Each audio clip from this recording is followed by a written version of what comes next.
Hello, everybody. Welcome to the Boss Rush Podcast, a great place to play games and be better. I'm one of your hosts, Corey Deering, and alongside me, as always, is the wise Wisconsinite, Mr. Jesse Douglas. How's it going, everyone? And to my left here is the PC Muscle Race himself, Mr. LeRon Dawkins. How's it going? And below me, of course, is that retro code, Eddie B. I am not hosting this episode, but I will be back to regain my spot. Hello, everybody. Oh, please, you act like you got knocked down. But he'll get up again. Oh, wow. Never gonna keep them down. Where's my... You know when that song came on yesterday at work? And we have a special... go ahead. I was just gonna finish this up. We have a special guest down in the lower left-hand corner. You may recognize him as his guest spot on Nintendo Power Block. Yes. Galutrad himself, Jacob What's Taylor. going on? It's good. Man. I'm glad you're here. It was very unexpected. I literally just got home from an overtime shift at work and was like, popped in and was like, hey, what's up? Yeah, and like you were in our chat. I was like, why don't you just come on the show? Yeah, and you're like, okay. Yeah. So, but if people didn't catch Power Block, tell people what you do and who you are and things you are. So I am Galutrad, G-A-L. I misspelled it at the very end of Power Block. I don't want to do that again. Galutrad. I am a Nintendo fanboy through and through. I have dabbled with all other PC, Xbox, PlayStation, all of the things. Used to work for GameStop once upon a time, so I'm very well versed in it all. Follow all the news, but Nintendo is where my heart lies, and love just chatting about all things gaming. Great. I'm outnumbered. More Nintendo people in the mix. I'm outnumbered. Hey, man. Give me some time. I'll surprise you. Oh, man. So another full house here. There's a lot to talk about. Cyberpunk is out. The Game Awards happened. It's a big week. It's a big week in games, guys. It's a big week. The year's almost over. It's almost time to talk about our favorite games of the year. So that Game of the Year discussion, I suppose, will happen somewhere along the way before the new year. Yes. Everyone enjoying Shadow of Tomb Raider? Yeah. Is it Yeah, Shadow of the Tomb Raider, the best game of 2018. Yeah. To be fair, that game is an amazing game. But yeah, I finished it last weekend after we recorded Arsenal X, and man, is that such a good game. It was I good. really loved that story and everything. Fun fact, the unpatched version on the disc, the ending is completely different than the version that's patched. So it is? Yeah, you should look it up. I didn't know that. There's a totally different ending. I don't even think there's a boss fight. There's just like a cutscene and like a run out of the cavern type thing and get out of here type thing. It's cool. I wish they would have kept it in because the boss fight at the end of that game is not great. This is for Shadows of the Tomb Raider, not the first Yeah. Tomb Raider? Yeah, Shadow of the Tomb Raider. Yeah, it's Because that's when like the helicopter and all of that stuff is, and you get to the boss. yeah, something like that. It's been a while since I played. Yeah, it. because isn't that helicopter part the boss fight? Like no, there's part of another. the level. There's a whole nother thing after that. You Yeah, fight 'cause like a guy the with like sun god. yeah. Something? Yeah. Oh yeah. Okay, never mind. Yeah, I remember that. Yeah. So there's that. But let's get into this housekeeping real quick before we get into the topics of the show, if I can find it. This is the Boss Rush Podcast, the flagship show of Boss Rush Video Game Podcast Network. Each and every week we get together with our friends from around the internet to talk about games and everything we love about them. If you can find the show on podcast services, YouTube, and our website on Monday mornings. If you like the show, remember to hit that subscribe button and please rate and review us on whatever service you listen to us on, and check out our entire family of shows on bossrushgames.com. Our first kind of topic here is mostly what we've been playing, but I want to hear about, we're going to talk about Cyberpunk and kind of like what's happening with that game, because if you're not playing on a PC or at least like the new gen consoles, like it seems like people are having a pretty rough time with it.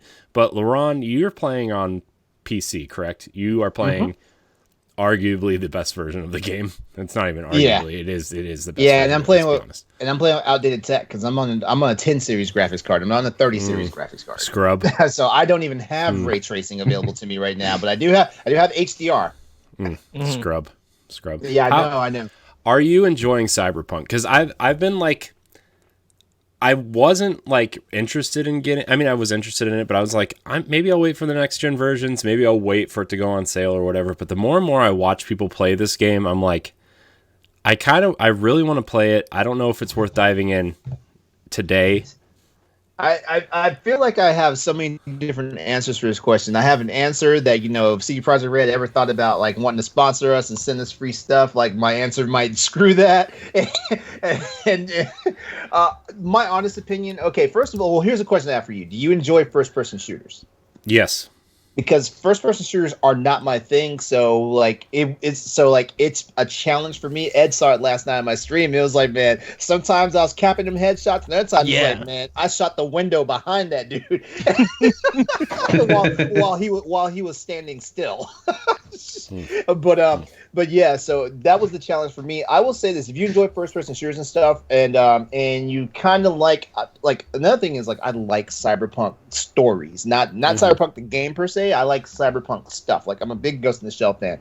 I'm a big fan of Blade Runner, of the Blade Runner series and stuff like that. Things like that. All that futuristic stuff. So like, it was right up my alley. Just the whole thing, like I had to make the adjustment for first-person stuff. If you're already a first-person shooter player, though, you enjoy those type of games, though, I don't see you having that big of a problem with this. And yeah, it has RPG elements in it. So think of how like Mass Effect, like mashed up third-person elements with RPG elements, and then you kind of got an idea of what's going on there. Now, I will say this: you are right. The PC version. I feel like honestly, CD Projekt Red was initially developing this game for the PC, and I wholly appreciate that because in this day and age, usually developers do for console first, then they port to PC, and then we see the most substandard PC ports of games, of the most popular games out there. And it's like, man, I should have bought this on PS4. Man, I should have bought this on Xbox, and stuff like that. So I understand like the anxiety and the angst that people are feeling when they're playing like the older edition consoles. And I say the older edition consoles because we're moving into next gen. And I think CD Projekt Red was probably prepared for the next gen, but they weren't as prepared as they should have been because of how deep in development they were with Cyberpunk at the time. So they had to shift their assets and stuff, and that's why it seems like it's playing a little bit better on PS5 and Xbox Series X, and things like that. So I say to you, to answer your initial question, I think you will enjoy it, but if you feel like you need to take the wait and see attitude, I completely understand. I do. I think they benefited on PC from the fact that it is between generations. And they like probably weren't able to do the next gen stuff, like didn't have everything ready to work on that, so they could get a quicker jump on the PC stuff and getting that ready, because we won't be getting the next gen stuff until like next year. So yeah. And I know for me, I thrown a whole bunch of grain of salt. And everybody could look at all our past episodes on how I felt like I think everything that they're showing is cutscenes and not representation of the game. I mean, that's I'm not every knocking game, the though. game. But I'm not knocking Cyberpunk for what it is. I know it has a lot of technical problems at this moment and everything. I think a lot of people's hype and anticipation were kind of dropped when all of these problems came out, and the expectations kind of like went downhill when more videos was being posted, and people was wondering why even with the reviews that they was giving the PC and not console, started placing doubts on it and stuff. That's honestly because like it was being developed for PC first. Like the PC assets were the first assets they could get out the door. Yeah, that's really what it was. That game, like if you're running a top tier PC, that game looks incredible. Like it looks like one of those fake games that people play on TV almost. Like, you know what I mean? Like that's how good it looks on PC. And I'm just like, man, it's incredible. And I think showing it a lot on Xbox stage at E3, everybody's thinking that the what they're representing, what they're showing is going to be actual running on whatever hardware that you got that was going to be running on. Well, Xbox Microsoft One. is technically PC also, man. Yeah, like I mean, Yeah. Microsoft. You also have to realize something. Oh, go ahead, Corey. Oh, I was just gonna say, like, Microsoft paid for the advertising for that game, and they want that game associated with Microsoft, whether you're playing on an Xbox or PC or whatever, you know. Are they selling it on Windows, or is it just Steam and GOG? I don't GOG, Steam. I think there's one other platform that's on. It's not on EGS. It's not on Epic. Because I know it's on Stadia. And when you saying that, Corey, I was just thinking that, you know, mostly for a lot of Xbox fans or Microsoft fans, they're thinking of Xbox, not so much PC. So I was wondering if they were selling it on Windows, on Windows PC. On the Microsoft Store, I don't think it's on there. As a matter of fact, it's not even touted on Game Pass for my PC. It's not touted on Game Pass for my PC, and that's basically the Microsoft Store version of Xbox. So it's only for their console. So probably people was thinking about, I'm going to get this great game, even with the marketing on Xbox, and probably the best experience with One X. Go ahead, Jacob. I'm sorry. Moving forward, I mean, so are y'all thinking that this is suffering from like a Destiny syndrome where they have to keep it on last gen and next gen? And so with Cyberpunk 2077 2, although that won't be the name, do you think that's when they're going to be 2078? There you go. I don't think it's so much the Destiny thing. I think that they had high ambition for this, that it was going to be an amazing game when it came out, and I think they didn't meet that. Who had high expectation? Because I think as far as CD Projekt Red's plan for launching on PC, like, it's meeting their expectations. I think ambition for console. I think just this game being out, you know, because it's been in development for so long. This is exactly what I said. I'm like, look, I remember like The Witcher 3 was not great when it came out, right? Like it was like, I mean, it was a good game, but like it went through so many patches and so many expansions and so many like upgrades and stuff before it became the game that it is now. Like the combat system is totally different. The some of the character models and some of the way that a lot of the things work in that game, they changed over time because they took player feedback. And I see Cyberpunk becoming the game that people wanted it to be now. It evolves. Maybe like a year from now, or when they drop that multiplayer thing, or you know what I mean? Like I feel like the day one people are kind of like, I don't know, like almost like a beta group, and they're gonna take that feedback and see what they need to fix and see what they can change to make the experience better. So when people buy it later down the road for $40, $30, $20, like they'll get the best possible experience, you know? I think, and I think a lot of people, and I've been saying this with CD Projekt Red, that they have mostly did a lot of their work on PC. They have been known for a lot of their games being released on PC. So for them to come out and put products on console, it's a whole different thing. Just like you said, The Witcher 3, that game took time to evolve. It's surprising that it's running on Switch at this moment and stuff, you know. So everybody played Witcher on Switch. It's great. Yes, I'm still not trying to drop $60 for it on a Switch. Oh, you know, I didn't. I got it for $30 when it was on sale. Right, wait for a sale. Wait for a sale. We're not going to talk about Nintendo and their sales. I'm still kind of yeah. raw. How about no? Okay, so $40. Doom Eternal just came out on Switch, right? They had like a big Bethesda sale. Yeah. Doom 2016 on the Switch. As much as I love my Switch, I love Nintendo, right? I love it. Doom 2016 is still $40 on Switch. And the bad thing about it is $5.99 on Xbox One right now. I know. But I think with CD Projekt Red doing more stuff for console now, you know, doing more stuff for console instead of doing console and PC, I think they're still learning. I think right now for at this time, it's something that you want to experience as a role-playing game, as a shooter. I think if you get past the technical bugs, if you get less crashes and a lot of patches come up, I think you should just go in for the experience of the story and the lore, because that's what I plan to do with this game. When LeRon was streaming it and he was talking about the lore and stuff, I was into it. I love seeing the video, and it was like, oh, this is so good. Like they are deep. Like it's a lot of stuff to this game. It's ridiculous because my stream last night was just over 2 hours. 40 minutes of that was character creation. And yes, you saw my guy's naughty bits. That's the game. That's the part I'm most excited for, is the character creation. Like as much as like Mass Effect Andromeda was just like an okay game when I played it, like that character creation was like everything I wanted from a character creation. Well, it's crazy because I usually just go default character, don't change his name, and I start the game. But I was like, you know what? Let me see what's going on here. You know, I wasn't even trying to be a perv and like see people's junk and stuff. I was like, let me just see what's going on here. This character creation. That's not true. He moved that slider all the way over.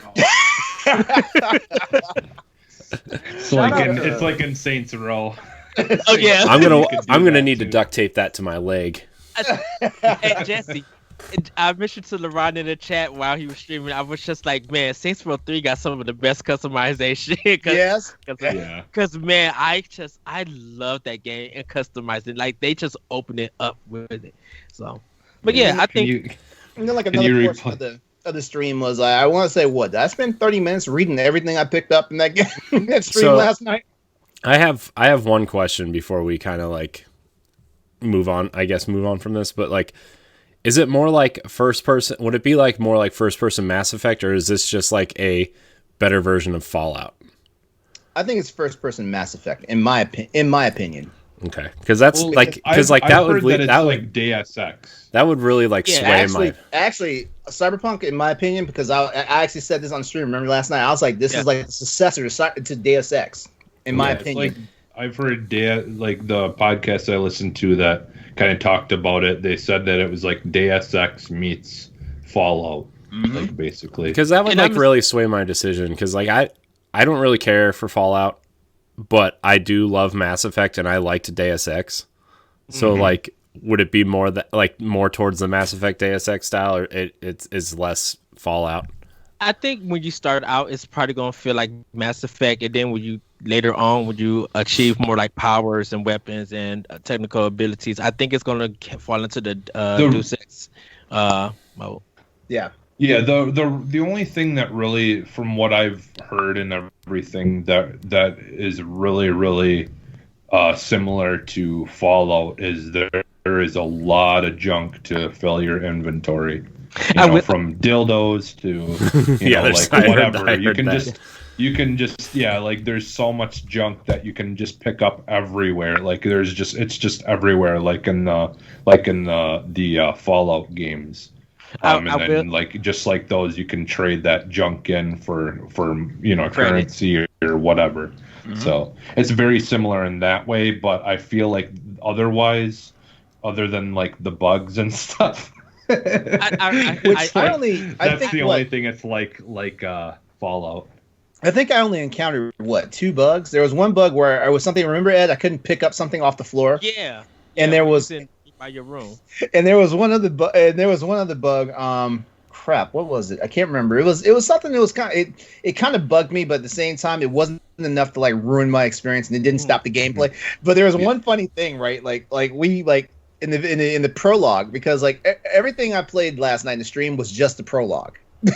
There was one part like as soon as we finished the mission, home dude's like, "Let's go home," and he walks through a door, and there's like a giant gaping hole in the wall that we blew into the wall, but the door still worked. Exactly.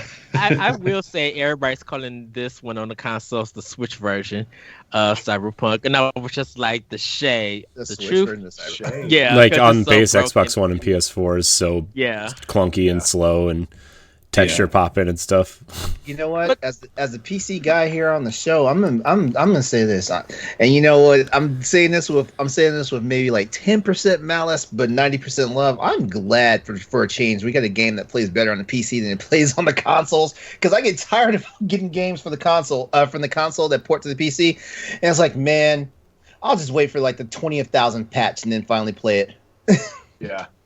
Yeah, and to be fair though, with PC, when you've got so many options of like tweaking things and all that, like like I think that's the problem, is a lot of people are finding that when they turn certain things on or off or whatever, like there's like a perfect way to set up things up that it will just all of a sudden start working really well. And you know what? That's the one thing I do respect about console gaming. Console gaming, like, the developers try to put the game out there and they try to put it on the most universal setting so everybody has the same experience across that. PC, they're like, hey, it's the wild, wild west. You go have fun. Hey, you get cholera out there. You know what? Hey, I hope you live.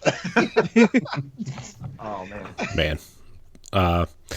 So shit, man. Now I feel like I want to play this game. I really say wait for the patches. I think more patches are coming out for it. I would say just wait for it probably next year to get a patch and then get the game. It's a single player experience, right? Yes. There's no multiplayer. Yeah. Okay. I caved today. It's got to download, but the problem is on Game Pass too. If I buy it, I get 6,000 credits towards the rewards thing. Oh, so you do? You get 6,000 points for? Oh man, now that's an incentive, because that's like, that's a free indie game. Or that's like now I have 12 credits. That's like 12,000 credits. That's like 10. That's like 10,000 silver in Destiny to go buy stuff. Yeah. I gotta look. I wonder how many Steam points I got. You know what? Never mind. I know for sure I didn't get that many Steam points off of it. Oh man. All right. Jacob, we're gonna go your way. You got 12 days though, Corey. Just to let you know, 12 days still that you could buy it and get those credits. It's fair, No, I gotta do it. If I'm gonna do it, I gotta do it today. Jacob, what are you playing? Man, I just received a copy of Immortals Phoenix Rising, so I'm going to dive into that today on stream. Nice. I have to finish the mainline story of Pokemon Sword. I need to beat the champion, and then I'm going to dive into Immortals. So that's what I'm looking into. I've 100%ed Breath of the Wild now. Not Breath of the Wild, Age of Calamity now. That game is probably my personal game of the year. It's on the Nintendo side of things. And we just sounds like we know who's joining the PAL Block Game of the Year discussion this year. But the thing about it is, me and Jacob has been having side conversations, and it literally elevated, like, combining what we have talked about, Corey, combining about me and Celeste has talked about, and Dan and David, and even our other David, like, all talking about Hyrule Warriors, where Breath of the Wild 2 could go. It's nuts, man. It's mind blowing how everybody's theories can all come true and play a part. Wow. I just wish that, like, there's a part of me that really wants to play that. Because of my love for Zelda, but there's the other part of me who absolutely hates those kind of games. To be fair, Jesse, it feels better than most Muso games, to be honest. Because I played about an hour of it the other night before I went to bed, and it's will pick it up eventually. It feels a lot more like the combat feels a little bit more. Now, granted, don't get me wrong, it's still one of those games, but it feels like they took more time. It almost feels like what they did with Fire Emblem Warriors in a way, where like, it's that type of game, but they added some elements of Fire Emblem into that game, like the triangle rock paper scissors system, and this one I think Empa is like my favorite character to play as, because she can basically like clone herself and do all these other different cool abilities with it, and it's like, man, this changes the game. Like, I don't want to play as anybody else right now. And I could actually tell you, like, the story and the music in this game is just like Koei Tecmo has done a fantastic job with Nintendo doing this game. They kind of, I was telling Jacob, they kind of got their reputation back working with Nintendo since Metroid Other M. Like, this story is really good. You really like the cast of characters. The animation looks great. It's a really well-developed game, and you really get into what they have to offer. You don't have, if you want to do the side quest stuff, go ahead and do that. That would take you years to finish. But if you want to straight mainline this game and for the story and get it, you could do it, and it's amazing. It is. Shout out to, real quick, I just want to say this. Shout out to Rebellity. That's my lady in the chat.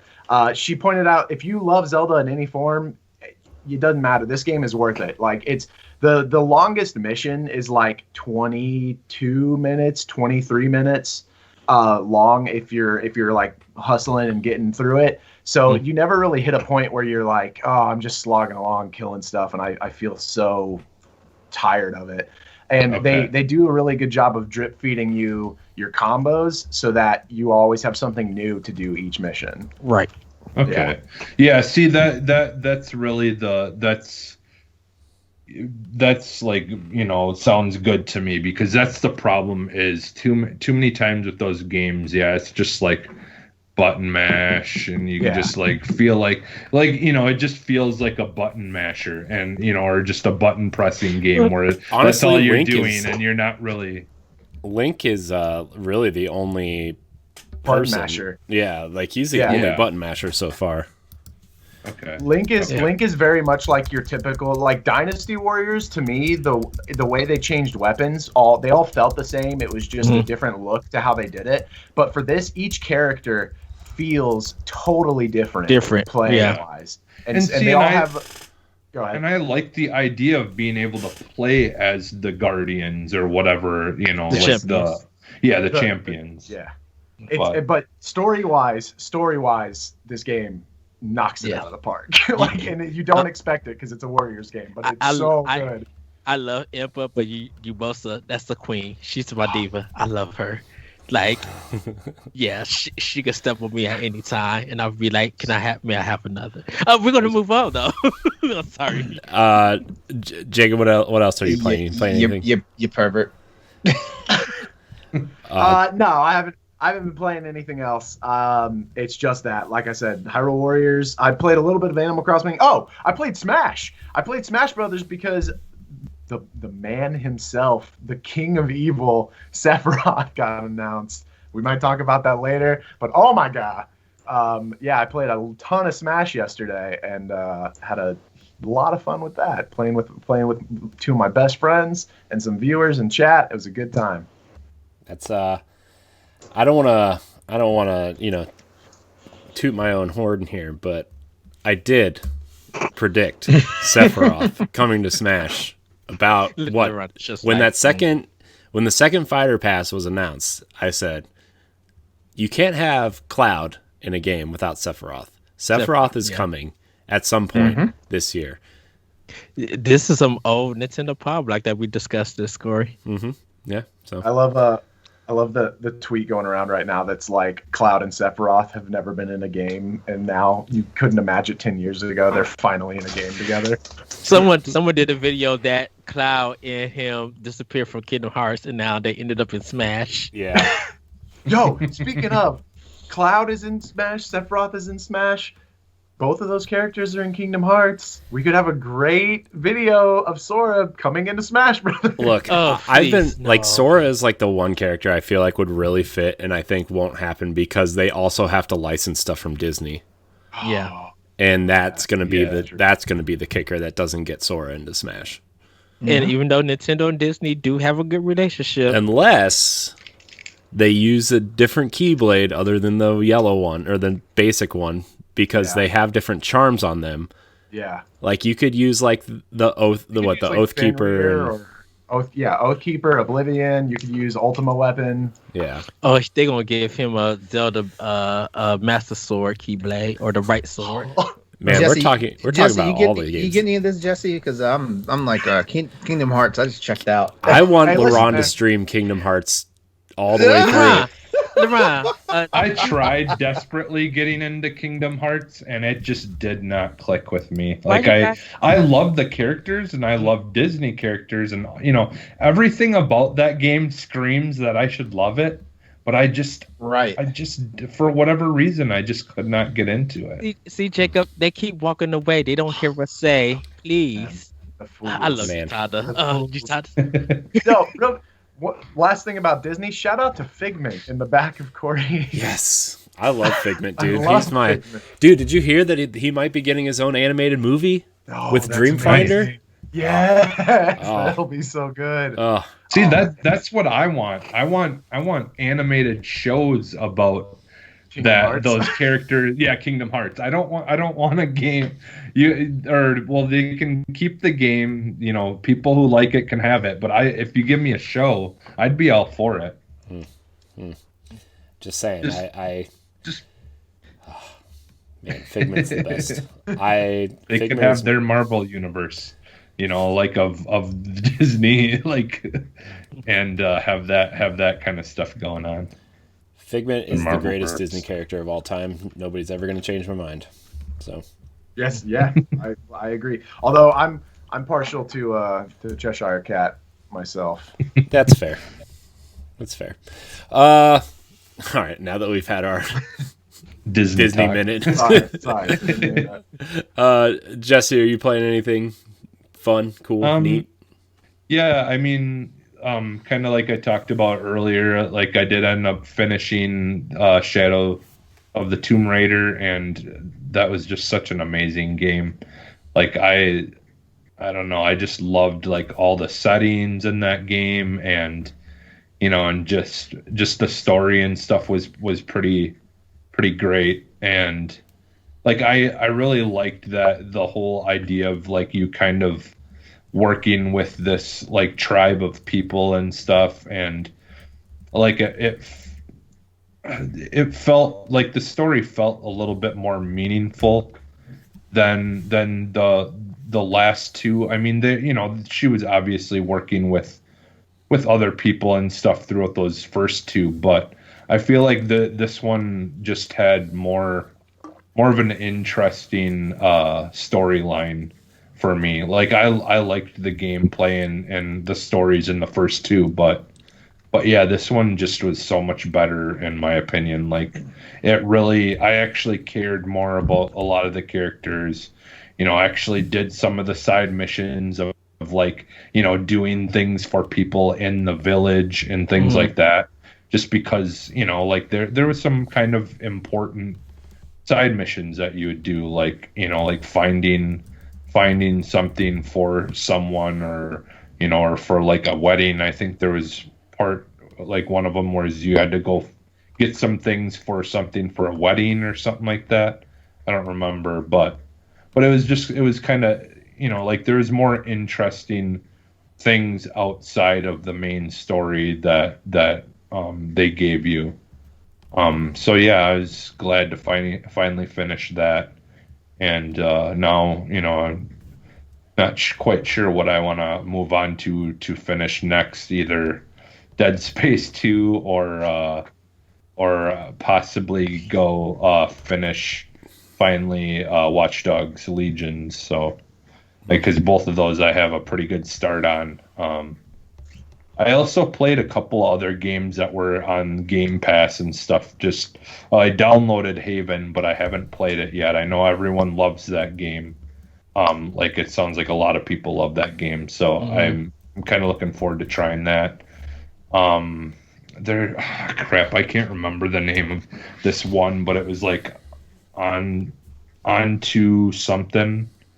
I forget what it was called now, but it was like a side scroller, similar to, I don't know, like it is like a side scroller sword game, basically, where you can block, like you block things and dodge roll and stuff like that, attacks, but it's all like on the D-pad is like, press up, you block up high, down, you block down low. and then but it's a side scroller, and it's like you're basically going through and solving puzzles and trying to kind of find your way through. Like I don't know a whole lot about the story, but like it is very story driven. Like your wife and your daughter, I believe, are kind of sitting, like standing with you at one point, and you leave them and journey out into the cold and by yourself, and then there's like you run into these creatures and stuff that are underground that you have to fight, and like there's just people like slaughtered everywhere from whatever killed them. Like I think there's going to be a lot that you'll kind of uncover as to what's going on in this world. But it's pretty interesting so far. If I think of it or after the show, I'll get the name of it, and I can have you, Corey, maybe put it in the post a trailer. I can do that. Otherwise, I'll post it on Twitter or something like that. But yeah, I mean, it's an interesting game. It's fun.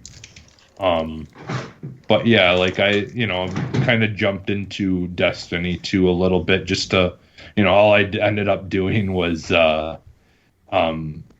like tuning some things and upgrading some things, and just kind of I was selling all of my guns basically. I just dismantled everything because like I have no shards, I have no nothing. So if I want to actually just forget about everything in the past in that game, I think at this point, and just try to like actually just work, start all over kind of, and just work forward, because I don't know.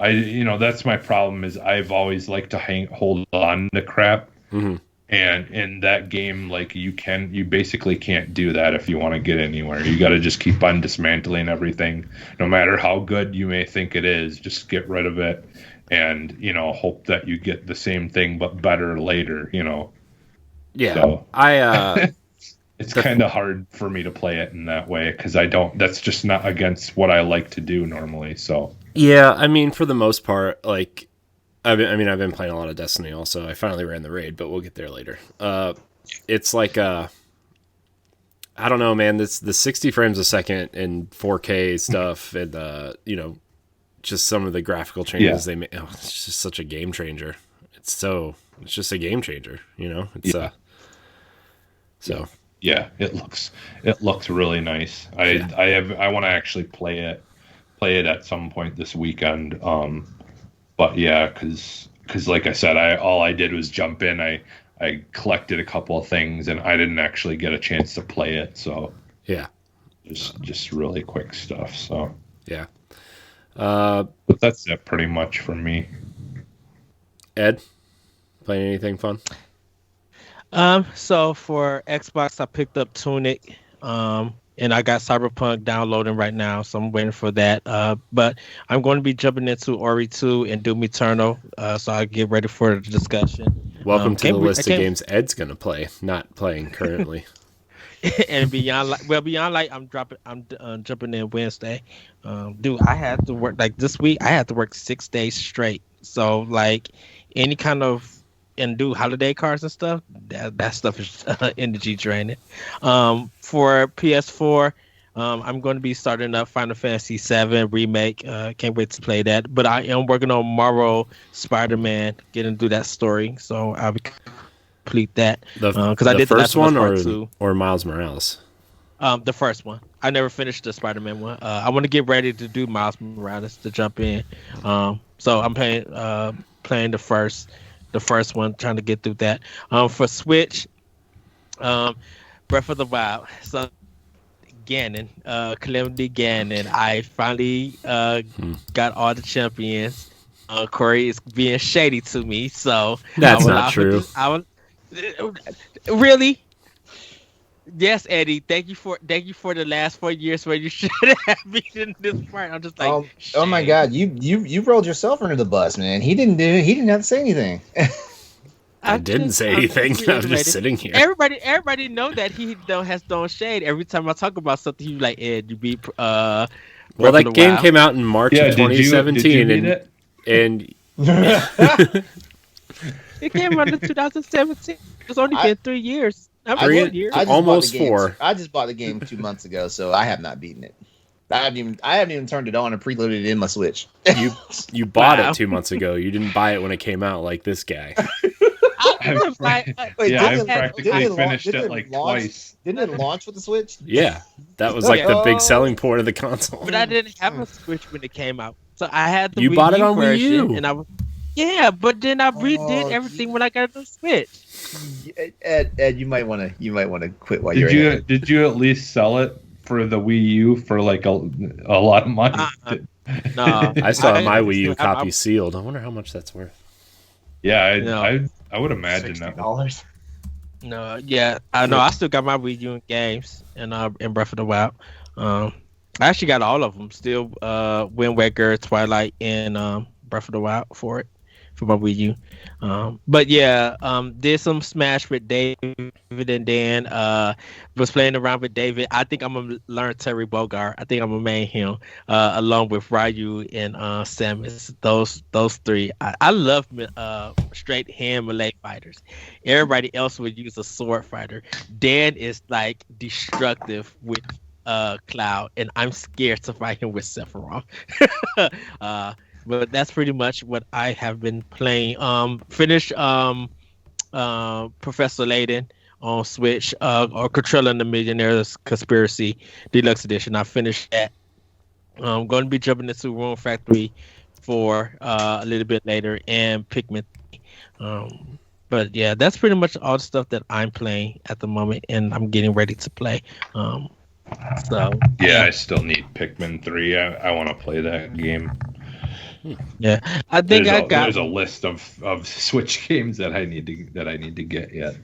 I think I got most of the 2020 stuff for Game of the Year. I don't have Among Us, but I do have Hades that I need to try to see if I could finish or make a run through. But Among Us came out like 2 or 3 years ago, so I think you're fine. Yeah, it's actually an old game that just got notoriety this year. That I've got feelings about that from the award show. I have objections too about a few things in there. We'll get but there. Yeah, we're gonna get there. Yeah. We're gonna. But that's pretty much everything that I've been playing. Cool.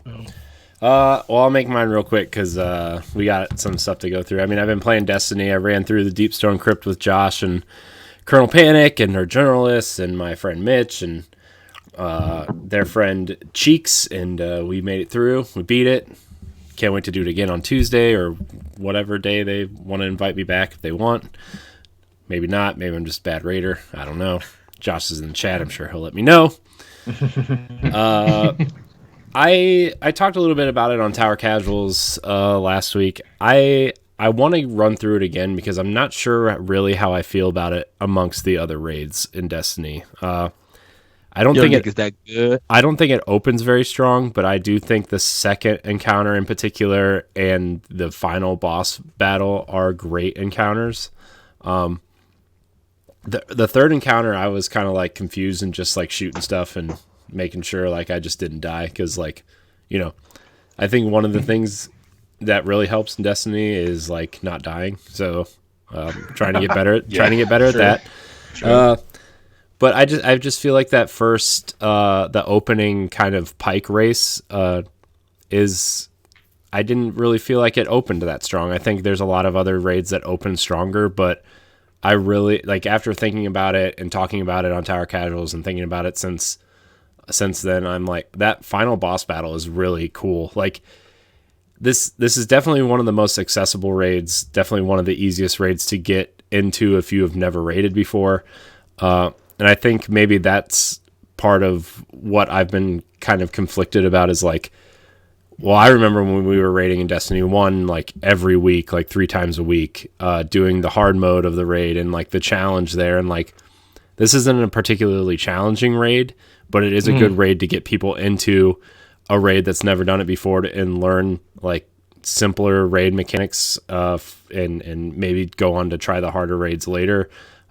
Although they've taken like half of them out of the game. So, I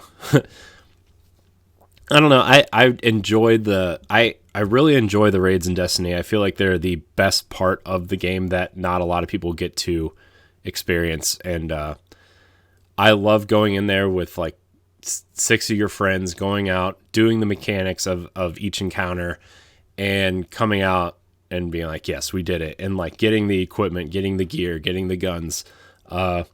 Still need the chest piece and the gauntlets for my Titan, but I did get the coveted scout rifle. I've got 3 of them, so Josh, you can have one, but I can't give it to you.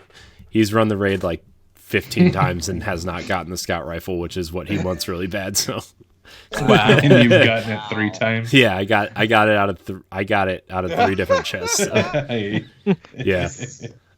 So that's basically what I've been playing this week. I also dabbled a little bit more into Assassin's Creed Valhalla since they patched it on Xbox Series X. It's I think that's the game now that Destiny's kind of like. Now that Destiny's kind of like, I don't want to say over, but people are kind of moving on now. Cyberpunk's out. People are moving on to other things. I'm going to do the Hawk Moon quest and play Iron Banner this weekend. But I think it's time for me to like make Destiny my secondary game again. You know, like if people want to raid, I'll jump in and raid with them. Or if people want to, you know, do some of these other side quests, like I will definitely get in there. But, you know, I think it's time to put Destiny as my secondary game and start working on my backlog of games again. Because are you planning to get Puyo 2? Or are you going to wait? Eventually, not right now. Look, man, I've got like 4 versions of Tetris in various places. I don't need to buy another version of Tetris just to play more Tetris. How about I do? I need to get that in Immortals. Yeah, I want to play Immortals Phoenix Rising also. So 3 huge open world RPG style games to play now with Assassin's Creed and Immortals and Cyberpunk. It's like, man, it's a daunting task for a human being who only has about 2 to 3 hours a night to play a game, if that. So that's kind of all I've been playing. Oh, I did play a little bit more of Hyrule Warriors this week too, but we talked enough about that. It's fun. It just makes me want Breath of the Wild 2, though. It's not like man, Hyrule Warriors makes me want to play more Hyrule Warriors. It makes me want to play Breath of the Wild 2, you know. So we're gonna Ed. Did you say LeRon? LeRon said Cyberpunk. Oh. Yeah. Well, so that's the only game y'all think I'm playing? Yeah, kind of. Man. Well, I'll keep my list short and sweet then. Yes, I am playing Cyberpunk. I am enjoying it right now. Oh, I thought yeah, okay. Sorry. No. You got to skip me. Y'all hate me. You went first.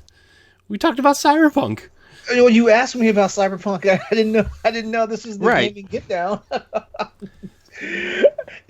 No. Okay, yeah, I am playing Cyberpunk. That's not the main game I'm playing right now, though, because I'm wrapping up Miles Morales. As a matter of fact, this weekend is the last weekend I should be playing the game. Final Fantasy VII Remake is also still taking up some time, as well as Fire Emblem Three Houses.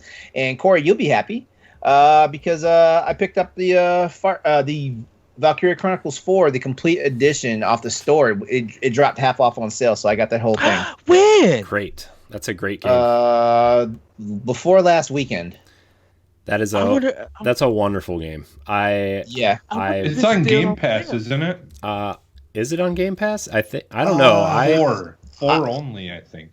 I think 4 is on Game Pass, but I had my eye on I had my eye on the Switch version because I was like, I'm guaranteed to play it on the Switch. There's a lot of anime lady parts in that game. Oh, and what, in 4? Yeah. Jiggle. Okay. Jiggle physics or whatever it was. Okay, some tiggle bitties. Okay. I need to see if it's still on sale. I've been meaning to pick this game up. I've been wanting it for so long, and then I keep missing the sale. It's a great, like, let me do one mission before bed type game and move on. Well, welcome to my pain, because like I sure did miss that freaking Fire Emblem sale. Yeah. Well, welcome didn't to my you world. Buy it like Isn't it on sale like again? a week? Yeah, but he bought it like a week before it went on sale. Yeah. Reach out to Nintendo's customer service. They no. It was a store bought copy because that's one of those ones.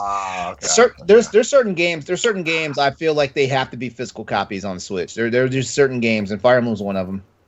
Okay. LeRon, which one did you get? You got the complete edition Of Valkyrie Chronicles. Yeah, the complete edition. It's the one that has it's the game and all that DLC. Oh, it's $49.99. Yep, that's yeah. I got it for $25. It drops all the time. Sega puts sales on the Switch all the time. It's like the main game is like $9.99, and with the DLC it's $14.99 all the time. Then I'll wait. Oh, I didn't know it was on sale. I'm trying to snag it on sale. Okay. I really want to play that game. How are you feeling about Fire Emblem, LeRon? Oh, I love it. It's kind of. I'm not even sure why I waited so long for it. I'm not sure if because I've had my Switch for 2 years. You're how long? A strange human being. Yeah, I mean, you know what it was when I heard that when I heard the Fire Emblem was coming out for the Switch, but it was completely different from the Fire Emblem games I was used to playing because I played the GBA and DS games. Mm-hmm. I was like, maybe I'll wait, because I wanted to make sure that it was going to still be a game that I would enjoy. Because I mean, in all honesty, like the Fire Emblem has honestly looked the same since the NES days. It has really. Mm-hmm. So and probably about the biggest upgrade before the Switch version came out was what happened to it on the 3DS, and I actually like that. But then when they were saying, "Oh yeah, it's completely redone and all this stuff," I was like, "I'll wait." And then I heard people playing it and talking about it and stuff, and I was like, "Okay, I'll get it." And then I just wound up not getting around to it. And then when I was finally ready to get it, I was like, "Why is the game still $60? Like the game's been out for like half a century now." Because it's a Nintendo game. They never exactly. Breath of the Wild is on sale digitally this week for $45. I'm like, man, that game's 4 years old. I got that game for $20. I got it on Best Buy when it knocked down to $40, and I used a $20 Best Buy voucher. I'm not paying more than $30 for Breath of the Wild. That was a launch title. Yeah, and it's still on the NPD list. So I mean, don't get me wrong, it's still a fantastic game, but it's honestly one of those titles that when a new Switch is bought, it's usually bought with that game. Mm-hmm. Yeah. Animal Crossing. To be fair, though, isn't like 1-2 Switch still full price? Yeah, it is. Trust me. And the thing about it, that's if you can find it. Look, like the physical. My nephews think 1-2 Switch is the greatest game ever made. They every time they come over here with all those copies of ET. I set up my Xbox One X in my office with a little TV for them to play when they come over here, and I put a bunch of games on it that they are allowed to play. The other day they left here and they're like, "You think the next time we can come over we can play that 1-2 Switch game instead of your Xbox?" I'm like, "Dude, you got Crash Team Racing on here. You got Lego Star Wars and Indiana Jones. You got all these cool kids games on here. You want to play 1-2 Switch? Get out of here." You ain't coming back. Yeah. Like, Uncle Corey, can we play? Yeah. I mean, you disappoint me. I mean, yeah. So, all right, let's get into these topics here. I mean, the Game Awards happened. We're gonna kind of maybe not talk about every single thing because there was a lot, but we're gonna talk about the announcements first, and then we'll talk about the winners because that's the announcements. Let's be honest, are way more appealing than the winners. For real, because who watches the Game Awards for the awards? I think they should just Jeff Keighley's announcements is what it should just be called. Right. What are some of your favorite announcements? I know people have mentioned Sephiroth and Smash. Are people excited for Sephiroth and Smash? I don't know. I don't like Final Fantasy VII. I have watched the reactions, and people have lost their mind. Our very own Dan set the conversation on fire that night when he saw that reveal. It was the most interacted with tweet from the Game Awards account of the entire night. Yeah, coming to Smash. Yeah, they said that thing was just. They said that announcement was the game show, the Game Awards, and that was it. I must be gaming wrong because I was just like I don't care. I don't know. I like Smash. I played a lot of Smash, but I just I don't know. I would have. This to me was the most boring announcement of the night. I'm like, Cloud is in the game. Clearly, Sephiroth is coming at some point. Honestly, but it was unexpected on how they revealed it. Honestly, I enjoyed the reveal of it because I'm just I'm kind of romantic about Final Fantasy VII. So just hearing the Advent Children battle music, I was like, man, okay, You know what? This is a good reveal. But overall, I will say this: Nintendo's fans and Smash fans, y'all can't say another damn thing because y'all were ready to like raise hell and drop Nintendo into the void. You know, the last couple of weeks, and Sephiroth is in Smash, and now you know what happened with Nintendo last week. They did what? Oh no, we don't know what you're talking about. Right. That's what everyone was still saying, man. Nintendo's still a bad company. Oh, Smash. Oh, Sephiroth. Exactly. Right. Yeah. It's just like you can't be mad at. You can't love them for one thing, be mad at them for another thing, then love them again. That's what we were all talking about. That's literally how the internet works. Ed, well, you and I were saying it. What Wednesday night? You and I were saying it. We're like. Well, I mentioned this. Like Nintendo fans are cut from a different cloth from the rest of the gaming community. Like their love and their adoration for Nintendo properties and stuff is unrivaled. I mean, shoot. I can't think of another entity or franchise in gaming that gets that type of respect that Nintendo does, and I don't hate on it for that. Which is why like Nintendo knows that they have these type of fans. So like when they do this stuff that gets them automatic bad press, like they shut down a crowdfunder for a very good charity. And stuff like that, you know, and it's like, you know, like, okay, you guys understand, like, you're the most influential thing in video games, and if people love your stuff enough that, you know, they don't even realize that they're violating the law, you know, to do something because they love it, you know, like, there's a teachable lesson here for both the people that are committing the crime and for the people who are trying to enforce the rules. There's a teachable moment for everybody, and that's the biggest takeaway from all this, you know. So yeah, Nintendo fans, I'm always going to give you the side eye.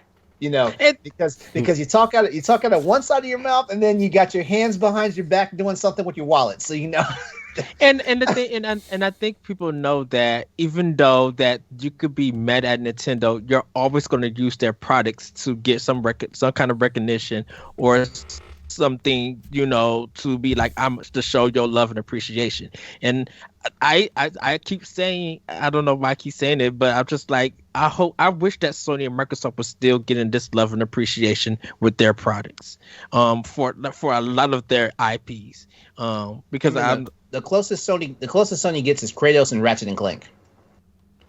I've seen people do some foolish things about God of War. Yeah, but I mean, I feel like Sony's fan base is similar. They do turn a blind eye occasionally to things, like, or you know, just like it doesn't always get the you know, the criticism sometimes that it deserves. But that's with everything. Like every level of gaming, whatever you play on, there's always going to be people that just, you know, are just like kind of annoying at a certain point with things. But yeah. I mean, yeah, I'm sorry. I didn't mean to finger wag at Nintendo. I wasn't planning to do it. Sure, sounds like you are. No, well, I mean, you know, to be fair though, we do need to have conversations about these things. You know, I think unfortunately this is going to be an even bigger conversation. I mean, now you've got like politics entering this battlefield where now it's going to be a felony to stream music or any of that kind of stuff. If that bill passes. I don't think that's going to pass. Well, I mean, they like to throw stuff like that into things. You know, that's the problem, though. Is it might not this particular version of it might not pass, but you know, it's like the whole net neutrality kind of thing too, where they can just keep rework things and try to, you know. The main reason why I feel it's not going to pass, like, number one, you're making a felony for stuff that, you know, like, it's going to be hard to get around. Like, like a lot of people, like, I was put through turmoil like Wednesday night when Cyberpunk launched, because I was like, what do I do about the copyrighted music that's featured in the game? You know, like, yeah, they have a mode in there where you can turn the copyrighted music off, and ultimately I turned it off. But it got me to thinking. I was like, man, like, this is stuff that's already in the game, which means, like, technically the licenses have already been paid for by the people who published it and developed the stuff. And you're still saying, and then we have this thing traipsing, you know, across our news feeds this morning talking about, like, it could be a felony for this stuff. And I'm like, this is ridiculous. You know, I'm like, you know, there's going to be all sorts of ramifications on both sides of the table on this one. Yeah, like, I think they're going to have to be an evolution. I think. Yeah. Well, I think Sephiroth is going to really show why streaming is important, because people are going to be looking at this. Yeah, because everybody's going to be watching Smash, definitely with Sakurai once we get the release date, which I think it'll be the day that he talks more about it. I think people are going to be streaming Smash still, and people are going to be watching it. And these businesses know that when a game is hot and people stream it, it helps with marketing for that part. But Jacob, what do you think about this Sephiroth? Are you planning on learning him? Are you going to be smashing fools, or like what? I mean, yeah, man, absolutely. That there was no doubt about that in my mind. I bought the Smash DLC pack, the second one, as soon as it was announced. I bought the first one as soon as it was announced. I would not, to what LeRon was saying, I would not at all be surprised if Nintendo was not planning to announce Sephiroth at Game Awards until after the controversy started and all this stuff came up, because they 100% know that they're able to drop some news and have everyone forget. They absolutely know that. How many characters we got left? Don't we got? There's 3. There's 3 more characters. 3 more. That's wait. So they've got 3 more planned to drop. 3 more planned to drop. Yeah, 3 next year. Yeah. Man, because it's Sephiroth, Min. Mega Man's not in yet. Steve. No, Mega Man's already one of the ARMS characters. Yeah. Mega Man's been there since Smash came out. He thought you said Mega Man, Smash not Min. Oh, Min. Yeah. That's what I thought. ARMS. Who was the second character? Steve. Oh yeah, Minecraft Steve. Yeah, which was the best thing about him is how he doesn't move whenever you hit him. Mm-hmm. Yeah. My 2 of my 3 predictions are Jonesy from Fortnite with like alternate skins for Fortnite characters, and young Impa from Hyrule Warriors. Those are my 2 of the 3 are coming. And then probably someone like Crash or Crash. We're gonna say Crash. Honestly, Crash would be a big deal, because Crash has actually helped Nintendo sell over in Europe. Mm-hmm. Yep. Was Terry Bogard this part? Terry Bogard was part of the first. Was the second to first last season. on the first. Okay. Mm-hmm. Mm-hmm. Yeah. I would give reproductive body parts to see Shovel Knight and Smash, but oh my gosh, yes. No, dude, I'm right there with you. I want, or like because he's already an assist trophy, so like Shield Knight or Spectre Knight or any of those wonderful characters. I feel like they're going to get Orchid from Killer Instinct. Orchid? Yeah, did I say Orchid? Yeah, I did. Yeah, because of Rare and Microsoft and Nintendo, that game seems like too relationship, brutal. Like female character that which you bring into Smash for a DLC, because there's only been 2 or just 1 or just Min. I think she was the only female. No, for Byleth. I mean DLC Byleth, technically. I guess if you want to. Oh, okay. But yeah, like, I think Orchid would be. Well, but from the DLC. Oh, okay. Yeah. I really don't have much. That. Yeah. I mean, we can. I really don't have much to weigh in on this. I'm not. I've never been a Smash Brothers player. I've never had fun playing the game. Like, I still don't understand how it winds up being included in fighting game expos like Evo and stuff like that. Here come the comments. It's the community. They made it a fighter. You know, for me, really, because like me and Dan said it a couple weekends ago. Like, this is a glorified party game. Yeah. To me though, it was that Ghouls and Ghosts resurrection. I was just like, wait, Capcom, what are you doing? Like this dropped right after the Monster Hunter demo, and I was just like, wait, what? Yeah, I was not expecting a Ghosts and Goblins like. But then again, this is not the first time Ghosts and Goblins has been redone. They redid it for the PSP. Yes. Yeah, but that updated art style looks like a yes. game though. Oh yeah, it does. It's like it looks so weird and bad. I don't like it. They should have. I was making the joke on my stream that when I was doing it that they should have stopped like right before they added in the like overlay of CGI stuff. When it was like still hand drawn, that would have been great. Yeah, I was just happy to see it. Like everybody. Like y'all should, LeRon should know my comments that I put in the chat. I was just like, wait, okay, yeah. Imagine if they would have been like went for the whole Cuphead style of just like being like actual hand drawn animated and try to be like a competitor for that. Man, that space. Capcom doesn't have resources for that. They're trying to get Monster Hunter 6 and Devil May Cry 6 and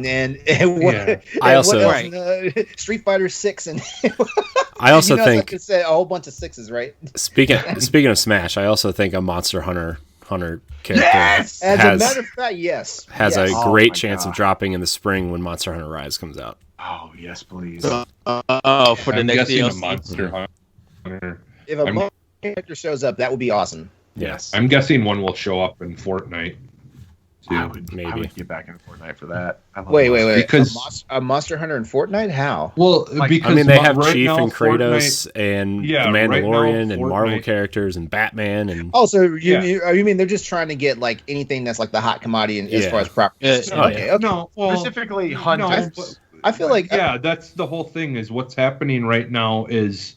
One of the main Fortnite character was given a mission to go find the best hunters of any universe. Oh, you know what? So that's why he's got Master Chief, he's got Kratos, they've got Mandalorian. So anything is on the table basically. I feel like they're probably pulled from Devil May Cry if they're going to pull a Capcom franchise for that. That's how I feel. For Smash. For Fortnite. Oh, for Fortnite. Yeah. I know everybody's still hoping for Samus, but I think that will probably happen. That'll probably happen in this next couple weeks or so. But the one announcement that got me really amped was the Callisto project because I was not, and also Josh Finney mentioned it. Perfect Dark caught me by surprise too. But going back to Callisto project, man, like when I was seeing it, I was like, I am getting like a Dead Space vibe here. But when they turned around and said Glenn Schofield and his team was on it, I was like, oh man, like they could just have my money. As a matter of fact, I rarely ever buy like Ultimate Editions and stuff like that. I will spend the extra money if they decide they were going to have like a deluxe edition or an Ultimate Edition bundle on this. I will spend the money because Dead Space is still one of my favorite sci-fi franchises since Mass Effect and Metroid. It was the monster when they showed it, and it was like in space. I'm just like this. It's something. The vibe of it says Dead Space. Yeah. While it was going. Actually, that monster didn't strike me as like because everyone's trying to say my monster was like a necromorph. I was like, no, this monster is not a necromorph. This if I didn't know any better, I would have said this is something from like the Doom franchise. The way it looked, it was just like some mutilated mass, Actually, someone said it's like The Last of Us meets Dead Space, or The Last of Us meets Aliens. When you look at the design of it, but I think just them being on that space station, I'm just like something about this feel like Dead Space. And then when all the information came out, I was just like, "Yep, this is a day one purchase." Yeah, you had the little light thing on the back of his neck, and you had there's all those subtle things. Yeah, the barcode from him being a prisoner and stuff. Yeah. I freaked out a lot over Crimson Desert. Oh, I'm jumping games. Yeah, sorry.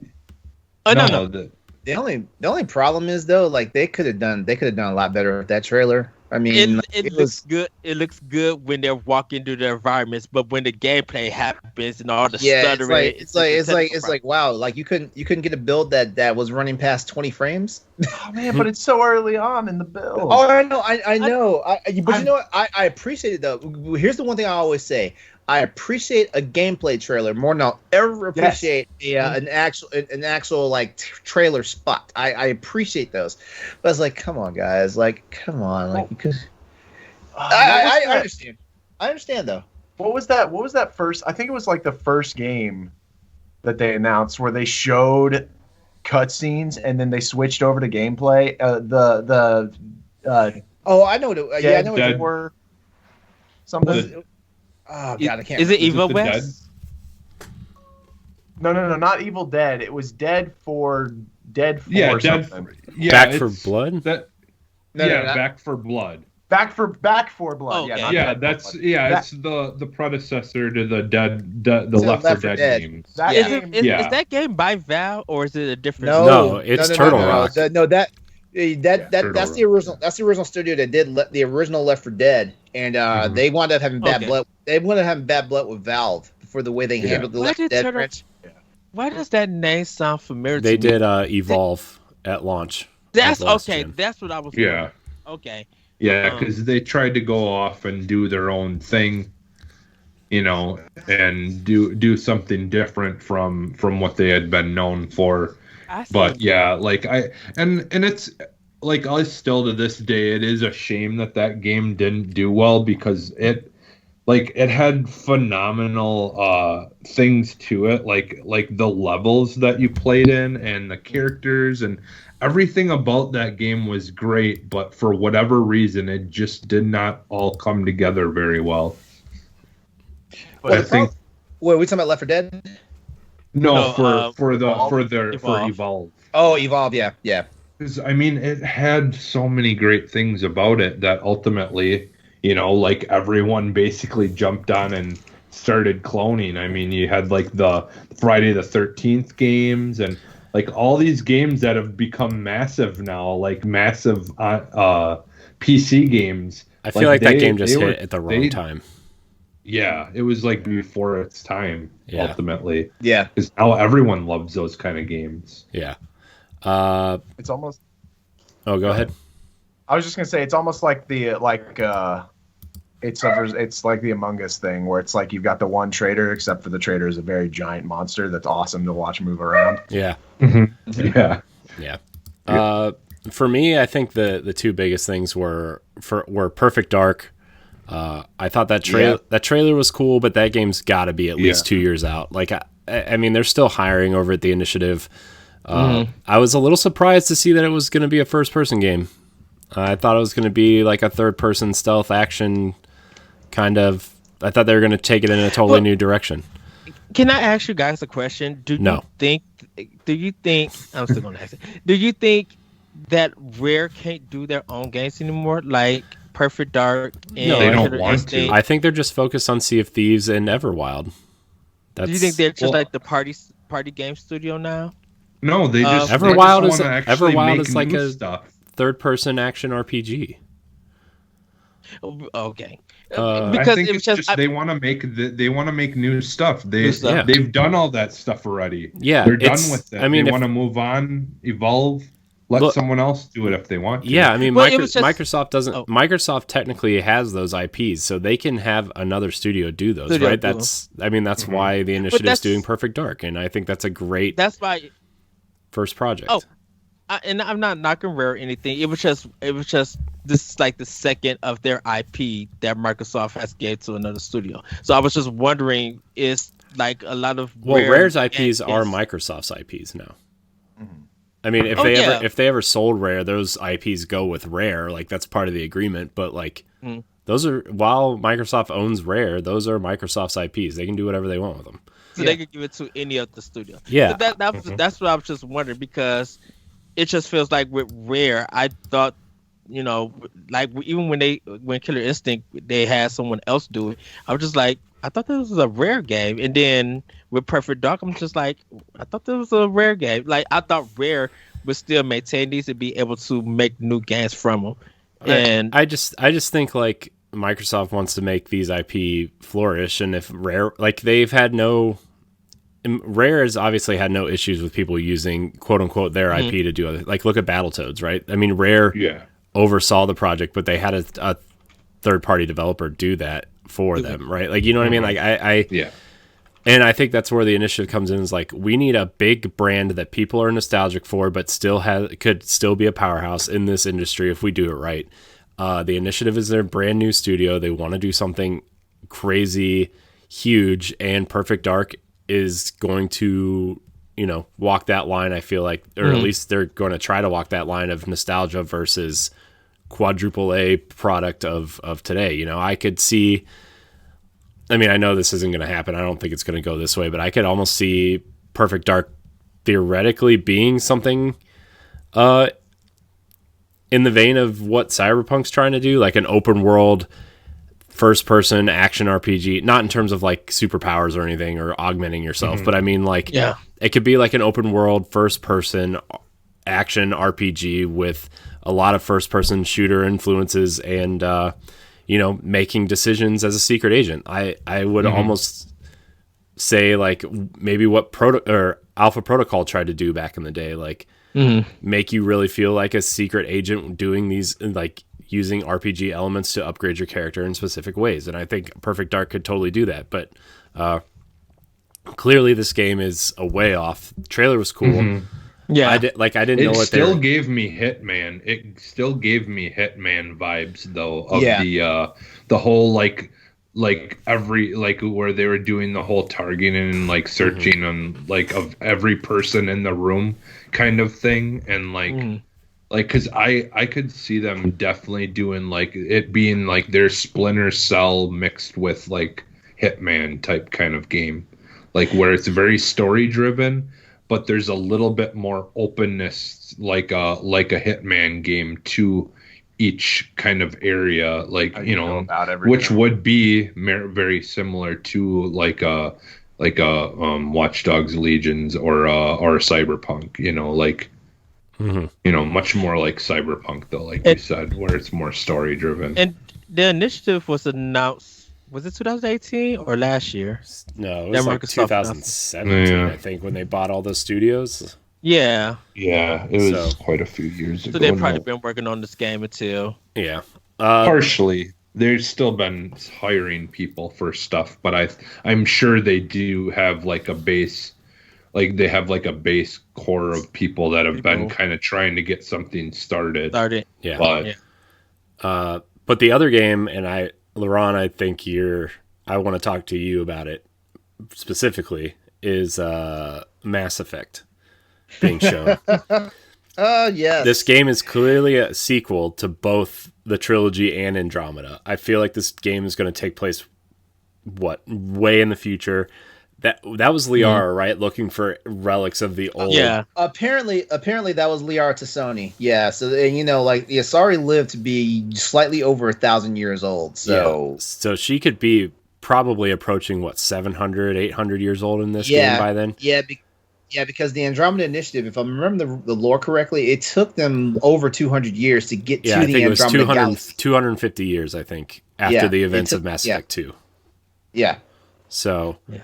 This, so they clearly showed the Milky Way and Andromeda, all right, and then they showed as soon as they showed that, like, the planet, like, because in Mass Effect 1, like the title screen, like, they have the planet with, like, the arc kind of glow to it. I was like, this is Mass Effect, and then the music started building. I was like, this... I didn't want to believe it. As I was watching it, I was like, man, this is Mass Effect. This is a teaser trailer for Mass Effect. Well, I think we all knew that when they announced the Legendary Edition that the new Mass Effect was going to be coming. We probably didn't expect that they was going to announce something like this early. Yeah. This is cool though. This is cool though, because like I wonder how this game is going to take place. Like, are you going to be a new character? Are you going to be a descendant of Shepard? Are you going to be like some type of, or are you going to play as Liara? Are you going to play as Liara? It's also going to answer the question, like, which ending did BioWare think was canon? It's also going to do that. I was gonna say, I didn't see the trailer thing for it, but so it is for sure BioWare though that's working on it. Yeah. Okay. Yeah. So I want my question is, will we end up seeing elements of Anthem being used in this game, just like mechanics wise, and Anthem ends up just being a demo for new mechanics? I think the shooting will probably be in Mass Effect, because like Mass Effect 3 had great shooting, and Andromeda has some good shooting. Anthem, the gunplay in that is really good. So I think that what they learn from there, they're going to carry over to Mass Effect. Will you have the ability to fly? The flying. That's what I'm wondering. I mean, Andromeda had Andromeda. Yeah, Andromeda had a jetpack. They had that. So, Yeah. but I could probably see it. LeRon, what do you think this story is going to be about? I want to hear from you specifically. I personally, like I said, like it all depends. Like we need to see what BioWare thinks is canon, but I think it's a thing where like if Liara's one of the main characters in the game, it's definitely like we're rebuilding from like whatever fallout happened with the Reapers. It gives us a chance to see what's happened to that universe since then. And I'll say this though, I appreciate EA and BioWare doing this, because following the news that Hudson and Dara were leaving the studios, it was one of those things where it was like they put this out there, and it was probably the best thing for the fans, because like a lot of fans were like, okay, well that's it for BioWare, and it's nice to see that they put it out there, and it shows like Mass Effect is continuing, and it just shows that like keep the faith going and all this stuff. But story elements, I have no idea. It's too early to say. Like, I know, it's just like them putting Liara as like front and center of that trailer. Really, like it got me excited. I was like, okay, this is clearly Mass Effect. Are they doing something new? And then they put Liara, so I'm like, this is clearly a sequel to the original trilogy. But then you go back and watch the trailer. They showed the Andromeda Galaxy. I'm like, so are they trying to like? It? Is this the bridge? Is this the bridge? And are they going to go try? Are they going to build a whole game around them trying to maybe find the arc, like the missing arc from? Yeah, that would be insane, because just imagine because we will not know what happened between the whole thing with the Andromeda Initiative and the Ket overall, because there's no more Andromeda games coming. So it'd be crazy if they're bridging it. That there's about to be a war between two galaxies. Mm-hmm. Yeah, that'd be. I think a lot of people are going to play Andromeda now to get that story. I already re-downloaded it, so I can go play it again or finish it. Yeah, I re-downloaded it too. Actually, I played 15 hours of it. I liked what I played, and then Destiny dropped an expansion, and I got sidetracked. Okay, I'm sorry. I haven't beaten Andromeda either, so so I'm probably gonna do the same thing with Andromeda that I'm doing with my Mass Effect trilogy replay, and I'm gonna download some mods and stuff, and enhance the experience, and just really go all out on it. I think I'm gonna play after Cyberpunk, of course. I think I need to play it for the story again, just to refresh it. Because when I played it when it came out, I didn't really focus on the story and stuff, but I think I'm gonna focus on the story. And Ed, I'm gonna do you a big favor here. EA, if you're listening to us, put Mass Effect Andromeda on the Switch, please. All right, so we're just. Anybody else excited about any of the other announcements before we move on? I know we're kind of running short on time, for me at least. But does anybody else have anything else they want to say about announcements or anything? I just want to say Endless Dungeon needs to come to every single console ever. That game gave me Cowboy Bebop vibes and yeah. I need to rewatch that trailer. Diablo vibes, and I'm just so here for it. Yeah, I'm also going to have my eye on Bandai Namco's Scarlet Nexus and Outriders. I'm going to have my eye on those. Outriders looks like the mix of Destiny and Borderlands that I really want. And I really like People Can Fly, even though Bulletstorm was a pretty decent game at the time. Like, it was pretty cool. I liked Gears Judgment, which they developed that as well. So I'm really interested to see what they do with this. I feel like not a lot of people are talking about Outriders, but I'm excited for it. So yeah, I've seen some people bring it up on Twitter, but that one has got my interest as well. I just haven't seen more promotion after they did the gameplay reveal for it, so that's why it got kind of put to the side. Scarlet Nexus, I think they're waiting for their big marketing push because it's coming out in February, right? And I think like next month they're waiting for their big marketing push. Square Enix is publishing it, by the way, and I think they're waiting for some of this Avengers stuff to kind of like get out of the way, like the Kate Bishop stuff, and then they're really going to start marketing this because I think that's why it got pushed in the first place, was because like that was supposed to come out when the Avengers did, and then they delayed Avengers, and they thought Avengers was going to be bigger than Outriders, so they pushed Outriders to February. Yeah, probably I know, smart. Yeah, I know. Yeah, I know Scarlet Nexus. I've been wanting that when they showed it, when they did the like Series X gameplay reveal. They were showing all of those trailers. Scarlet Nexus, just seeing that, I'm like, yeah, I want this game. It's a must-have for me. So I can't wait for next year to see that, to play it. Although it seems like maybe they should have did Outriders first and spent a little more time on Avengers and brought something out that people actually want. We're gonna move on to some like.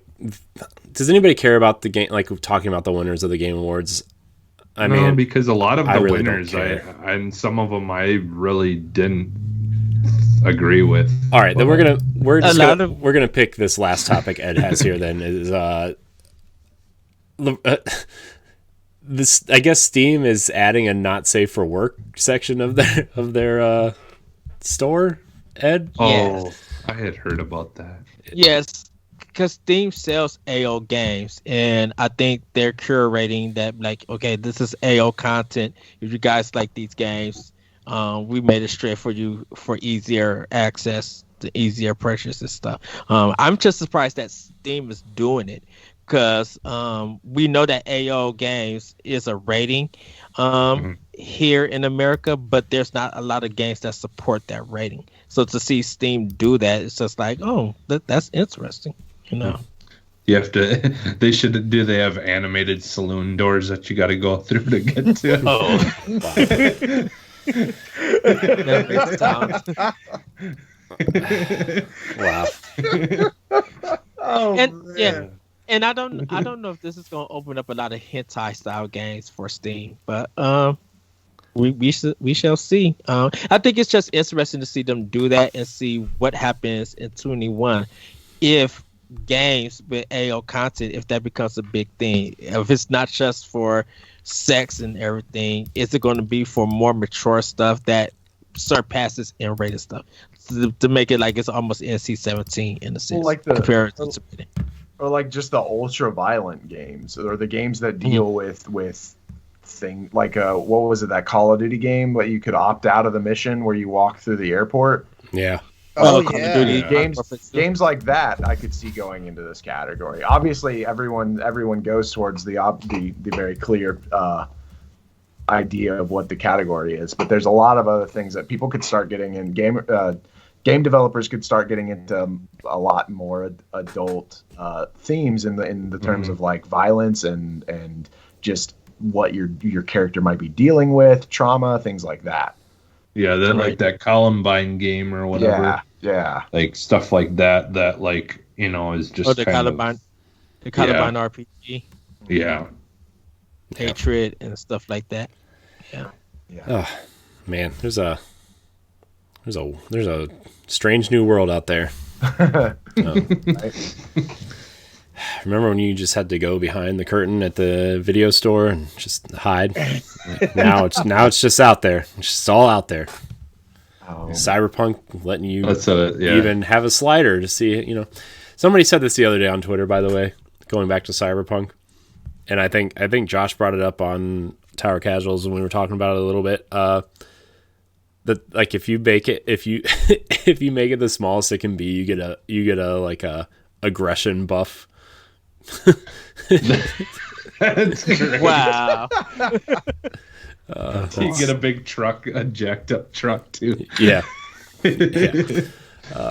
So yeah, I mean that's kind of it really. I don't really have anything else to say about the Steam Mayo stuff, but it's out there. So anybody else want to hit on anything before we get out of here? Nah, I don't really have much to say about it. I mean, if it wouldn't be Steam, I mean, it probably just wound up being EGS or somebody. You know, like there's a market for it. I mean, you know, I'm not just talking about sexually charged games and stuff like that. There's games that, you know, in all honesty, like, you know, like they draw an AO rating because like there's something else behind it. It's not always. I don't know. We're still too puritanical in our thoughts here. We're sitting here thinking it's all about sex, and we need to stop clutching our pearls. Isn't it? Isn't that? I mean, the thing that I think one of the positive things of doing something like that, though, is then that there's obviously like some kind of deeper system to what's being, you know, separated, and maybe it will better if, you know, like help with settings where if you want to like have like a, you know, like a settings where you can set age limits and say like, oh, you know, like I have a kid that's like, you know, 17 years old, so like I could, you know, whatever. But I mean, you know, like just being able to like make that stuff not visible to like, even if like, let's say you leave your computer on, your kid's screwing around with it or whatever, and you know, like you don't want them be screwing around with things or seeing stuff maybe that, you know, or whatever. Like, I mean, if it's gonna have like some more value to it where it helps in other things like that, I could see, you know, maybe it being a good idea. But otherwise, I mean, it's ultimately, I don't know. That's exactly it, though. Is I'm more interested in what it means for the ESRB rating system. Yeah, I'm more interested in what it means for companies being able to say, hey, we have this game and we normally aren't allowed to put it out, but now there's this thing that's like actually recognized by the public and by gaming in general, and so now we can. And now do things get tossed around a little bit more? Do ultra-violent games hit a different category? Do sexual games hit a different category? Do all these things, anything that has drugs or anything like that, hit this new category that makes people step back and go, okay, well, what can we do differently to either get out of that category? Do we want to focus on staying in it? That sort of thing. Well, it's definitely, and the last thing, it's definitely marketed for PC because consoles won't do AO. So we know which version that we'll be able to get. We know if we get a game that is AO on PC, they're going to take some stuff out or, you know, change some things to get it rated on console. So we shall see, and we'll see unless they just do the old school like blood code like they did for Mortal Kombat, I mean, where there's certain things you could turn on and off, you know, I mean, you look at games like Gears too; they have a gore slider and a language slider on there. You know, games are already kind of doing that in a way. So I mean, I just think you're just going to see deeper options. Not to put anything down or anything, but the whole Nintendo, the family-friendly company, straight up has hentai games on their console. Yeah, they do. So they do. And Nintendo spoke about that. Yeah. So. And so I don't know if it necessarily is going to be held back on console. I think PC definitely will adapt it a lot more. I think PC has the more not targeted audience. That sounds bad. The more like willingness to look past it and understand that it is more than just sex, right? Type of audience, the more grown up audience. But I think eventually consoles would adapt to it as well. Yeah. All right. Well, anybody doing anything outside of games before we get out of here? Anybody watch anything? Anything? I've been watching. I need to watch The Mandalorian, the newest episode yet, but you will enjoy it. All right, that show went from being a good show to the best thing that Disney Plus has to offer. It went from being a good show to like I was getting ready to stream Cyberpunk last night, and somebody asked a question, and I was like, wait, what am I doing with my life? I haven't watched The Mandalorian yet. So Mandalorian actually out-prioritized freaking Cyberpunk last night. I was waiting for it. I was just like, I can watch LeRon stream. You gotta wait 45 minutes for me to watch Mandalorian. It's so good. Like, as somebody who's not even like a huge Star Wars fan. Like the show I'm waiting for is Falcon and Winter Soldier is the show that I'm waiting for. Yeah. But like just the way that Ahsoka showed up, or like, you know, like some like I don't want to spoil anything, I guess, for like story spoilers or anything, but just like certain things that are happening has made me go and like, where's this character from? Why are people excited about this character? It's made me research more stuff about the Star Wars universe than I even like cared about before. You know? And, because it was from the Clone Wars stuff, wasn't it? Yeah, and like it's some like of the Clone Wars stuff is tying in. I actually added Clone Wars and Rebels to my watch list because I'm like, I started watching Rebels too. Please watch it. Please watch it. Rebels is so good. I was on Disney Plus. Yeah, with Clone Wars and stuff. Only reason because of Cartoon Network and everything. So I didn't know it got switched there. So y'all ready for me to lose all credibility that I have? Oh boy, here it comes. My 65-year-old parents watch The Mandalorian. I haven't seen a single episode. Me neither. I haven't seen it. Well, it's been good having you on the show. Probably won't have you back. As a matter of fact, Pal Block will be looking for a new host starting next week. No, I know. For me, my mom has Disney Plus, so I could jump on it and use her subscription. But it's just like with so much else going on and everything, I haven't asked her to get it to watch it or anything. So that's all. Yeah. It's... I know for me, I watched Happiest Seasons, that Christmas movie. That was really good. Yeah, dude, that was a great movie. It was a good movie. I'm see some more Christmas movies. I mentioned watching Alien and watching Airplane. So, but I've been listening to a lot of chill hopping because of the Game Awards and Dan and LeRon and I talking. I've been digging some more Cascade stuff. That Cascade track was hot for that Cascade that he dropped for Rocket League. Yeah. I gotta go back and finish listening to it. You dropped the one called On Fire, right? Or was that Dan? I think that was Dan. That one was good. I was actually at work listening to it, listen to that track, and I'm just like, man, I need to just check out this track called "Disarm You" featuring Isley. You'll like that one. Oh, I'll check it out. I call it one of those anthem tracks. It's one of those ones that, you know, like if you're actually at an actual show and it plays, like it's one of those ones that just puts you right in the zone. I am going to do a buddy of mine a favor because he found out. Well, it was a buddy of mine that I just repaired his computer. He found out that I haven't seen a single episode of The Witcher, and so he's like, before I speak to you again on Monday, you better at least watch the pilot. And I was like, okay, I'll do that. The Witcher. I heard good things. It's okay. It's okay. I mean, it's okay. I would say.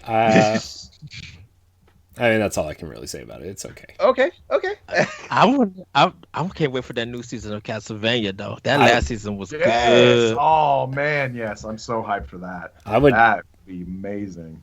I haven't watched Castlevania yet either, but I watched a couple episodes of it, but I need to go back to that yet too. Yeah, it's really good. It's really good. Those action scenes are peak animation. That second season, final one, yeah. Wow. Yeah, the only other thing that I'm doing, I was talking about promoting. So next week, we did a after dark episode like last year with the Bad Bitches podcast, and they're gonna do a Christmas special for this year, and they asked me to come join them, and we're gonna watch I think possibly Elf and commentate over that and do that. So that'll be their drunkumentary episode, which is where they talk about movies and stuff. Nice. Because Kayla and Big Jen's. Kayla is like Corey is with music, where she just like, you know, like there's just a lot of movies she hasn't seen that like everyone has seen. And so that's what kind of started this show, is she's just watching movies that people are suggesting that she see that she hasn't seen yet, that are like, massive movies that like everyone always talks about, and she's just like, I've never seen it. So like that's kind of what they do. And yeah, so it's the Bad Bitches podcast. But those episodes of those kind of shows will be in their episode feeds. But normally, if you're not familiar, which I'm sure a lot of people, might not be or whatever, they do outside of that. They talk about different women of history, bad bitches, whether it be just women that were straight up evil, or just women that were just badasses that did cool things and stuff. They tend to a lot of times be more on the side of women who are just like crazy and stuff like that, or just psycho and stuff. But it's hilarious. It's really interesting though, and they're a lot of fun, and they're hilarious. But it definitely like it is a certain kind of humor, or like they do get pretty dirty and talk about God. crazy stuff, which like I like all kinds of comedy. I love offensive comedy. I love like dirty comedy. I love whatever, like, so for me it's fine, but I mean it's definitely not kid friendly, so but they're a blast, and they also are from Wisconsin, where I live too, so yeah, so I'm gonna have fun doing that. Looking forward to it. And like we kind of talked about it earlier, like we kind of want to get back into doing movie stuff like that too as well, which would be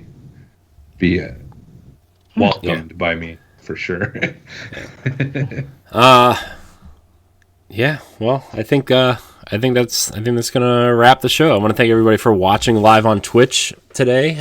If you are listening on audio feeds, you can catch the show live on twitch.tv/Boss Rush Games live on Saturdays around 1:30 Eastern-ish. You can also catch our family of shows, including Crossroads, the PlayStation podcast, over at LeRon's Twitch channel, Exodus 803.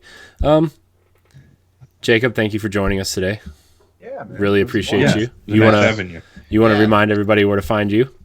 Yeah, you can find me anywhere on the internet as Galutrad, Galutrad. I stream Monday through Friday, 7 to 10, and usually I play Nintendo games. Wednesday I play Animal Crossing, and Friday is Boys Night, where we just play whatever me and my buds are wanting to play. This last week was Smash. This last Friday was Smash. How is streaming 7 days a week? Because I've been trying to break out in the mold of streaming like 3 days a week. How is that? Dude, I am exhausted. Like I hope y'all aren't offended. I was like midway through the thing, I was starting to yawn because I've actually been up since 5 because I had my regular work. Like I said at the beginning of the show, I was working overtime work this morning from 5 to 12. Got home, jumped on the podcast.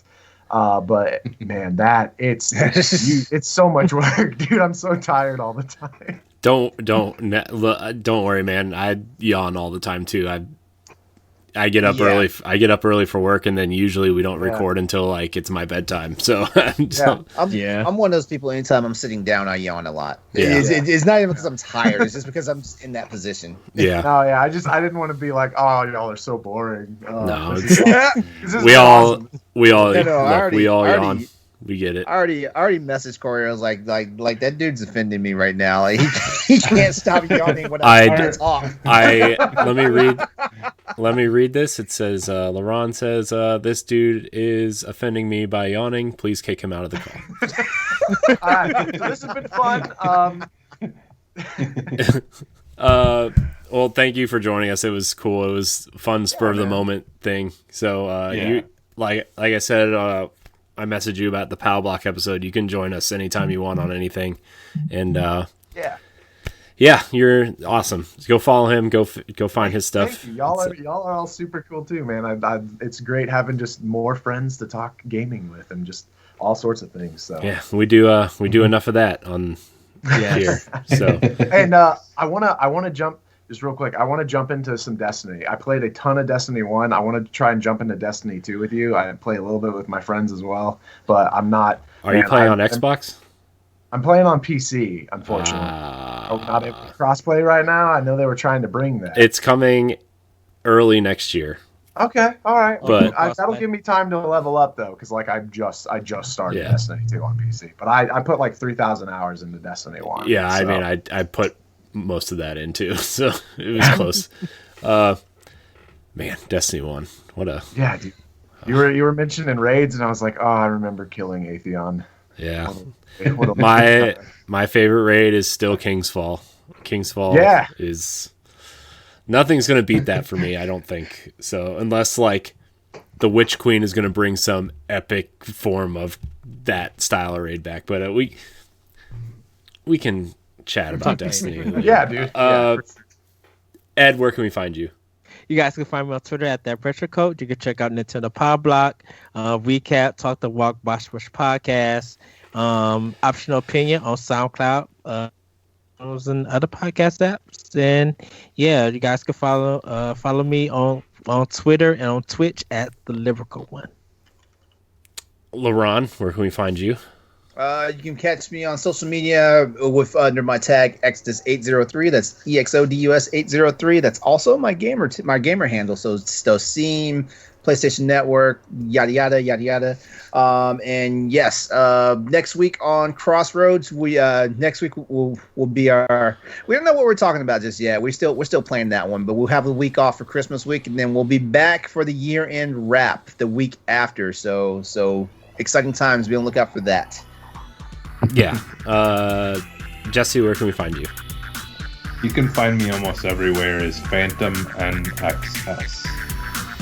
And you can find me at IamCorianHD on Twitter and Instagram. You can find me here on a plethora of things on Boss Rush Games. You can follow Boss Rush at Boss Rush Network on Twitter, Boss Rush Games on everything else. I want to thank everybody so much for watching and or listening. And until next week, we love you. Goodbye. Bye, everybody. Bye.